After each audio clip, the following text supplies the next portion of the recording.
Hey, welcome to day 9. I genuinely hope that the wind stays calm enough that I can do this because it is too nice to do this inside today.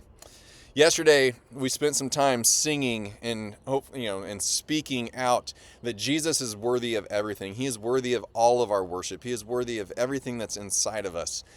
He's still worthy of that today. I don't know what your last 24 hours looked like, but he is still worthy of it all, of your worship. Today I want to ask the question, I want us to think about the question, why did Jesus die on the cross and then rise from the grave? Was it so that thousands of years later people would come together on Sundays and gather in his name? Or was it to be an inspiration to how we would live, be an inspiration into the art that we make or the music that we make? Was it to prove a point, to just say, hey, I can do it? Was it to earn our worship?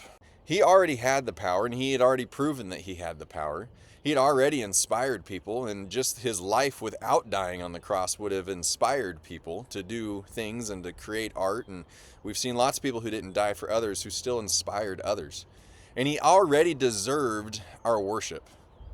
See, before his death, he'd already declared that he was the resurrection and the life. He had declared that he was the way, the truth, and the life.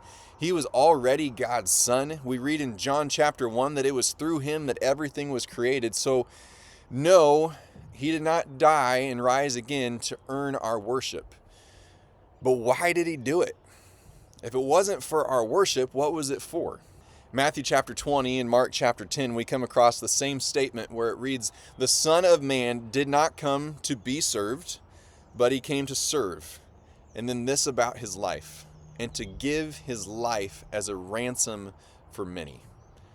See, Jesus was already worthy of our worship, but he gave his life, he died, he rose again, so that we might be free. You could say that it was only because he was worthy of our worship that he was even able to set us free, because his life had to be worth more than our lives in order to pay a ransom for ours, in order to buy us out of the slavery that we still are enslaved in. He did for others, he did for us what we could never do for ourselves. So far, as we've been going through this 40 days of prep, we've spent most of our time kind of looking inside. Am I preparing my heart for Easter? Am I preparing my heart during this Lenten season? How does fasting, as we've looked at that, how does fasting prepare my heart? But Jesus gave his life as a ransom for many. He gave his life not to prepare himself, but for us. His life wasn't given for his freedom, but for others' freedom. So today, in that example that Christ set, I want to invite you to, instead of, and yes, I know there's going to be an element of still looking in at our hearts, but I want to invite you that instead of really digging into your heart, look out today. I want us to prepare for Easter today by looking around us instead of inside of us. And maybe here's some questions that could help you do what it is that I'm asking you to do here, that I'm inviting you to do.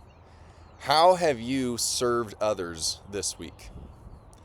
How have you pointed others toward the one who gave his life for them? Have you tuned into the heart cries of the people that God has placed in your midst? Have you paid attention to them and what it is that they're going through?